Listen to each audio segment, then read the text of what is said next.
Gaming Corporation o PAGCOR na magkakaroon ng pabuya ang coach at trainer ni Carlos Yulo na nag-uwi ng 2 gintong medalya.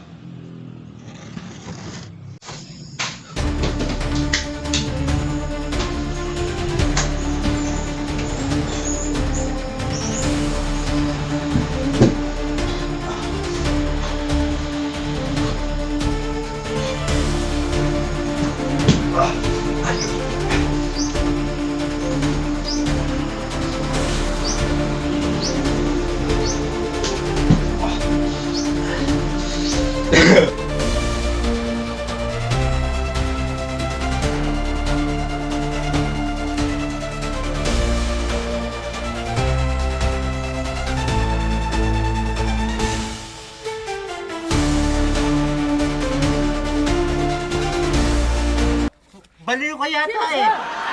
Palagay ko nakadroga yan.